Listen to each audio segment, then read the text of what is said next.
పాల్కురికి సోమనాథుడు మొదలైన వారి పండితారాధ్య చరిత్రము, బసవ పురాణం మొదలైన వాటి ద్వారా అద్భుతమైన శ్రీశైల మహిమని చెప్పారండి.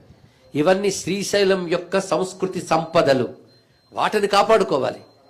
ఆలయాన్ని కాపాడుకోవడము లేదా ఆదాయాన్ని కాపాడుకోవడము, వచ్చే భక్తులకు వసతులు ఏర్పరచడం అవసరమే, కాదని కాదు. కానీ మరొక ముఖ్య అవసరం ఏంటంటే ఆలయం యొక్క చరిత్రని కాపాడాలి, సంస్కృతిని కాపాడాలి, ఈ సాంస్కృతిక వారసత్వ సంపదని కాపాడుకోవాలి. ఎలాగైతే తిరుమలకు అన్నమయ్య మొదలైనటువంటి మహానుభావుల యొక్క వాంగ్మయ సంపద ఉన్నదో, శ్రీశైలానికి ఏమి తక్కువ కాని సాహిత్య సంపద ఉందండి. ఇక్కడ దాని మీద దృష్టి పెట్టగలిగేటటువంటి వ్యవస్థ రావాలని మనం ప్రార్థిద్దాం. అలా చూస్తే భారతదేశంలో ప్రతి ఆలయం వెనక కొన్ని వేల వేల సంవత్సరాల మహాచరిత్ర నేటికి ఉన్నది. దాన్ని కాపాడుకునే దృష్టి పాలకులకు లభించుగాక, ప్రజలకు లభించుగాక. ఇది మనం ప్రార్థిద్దాం.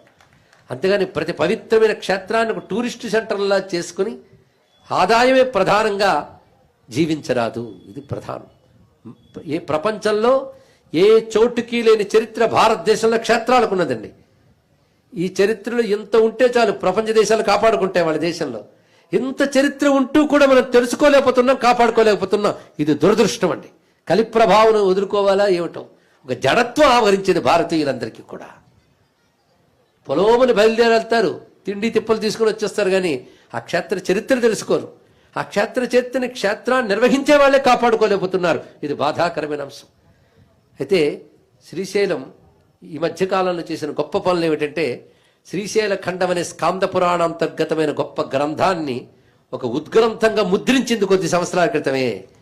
ఇక్కడికి వచ్చిన ప్రతి వారు శ్రీశైలం నుంచి మహాప్రసాదం కింద అడిగి మరీ పబ్లికేషన్స్ దగ్గర నుంచి, విక్రయ కేంద్రం నుంచి అడిగి తీసుకెళ్లాలండి.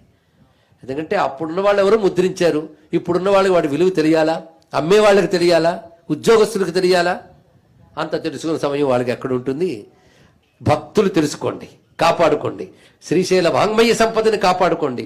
చరిత్రలో ఎంతో ఉన్నది, తెలుసుకోగలగాలి. చక్రపాణి రంగనాథుడు 12వ శతాబ్దం నాటి చరిత్ర నయనరగడ ఎన్ని వాళ్ళు చెప్పుకున్నా మధురంగా ఉంటుంది.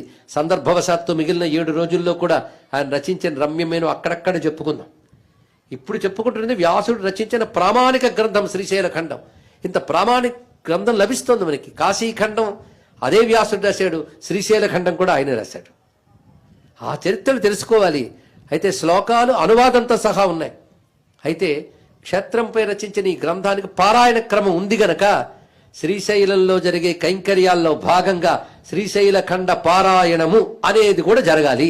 ఎలాగైతే చండీ పారాయణ మొదలైనవి జరుగుతున్నాయో శ్రీశైల ఖండ పారాయణ కూడా ఇక్కడ జరగాలని మంచి సంకల్పంతో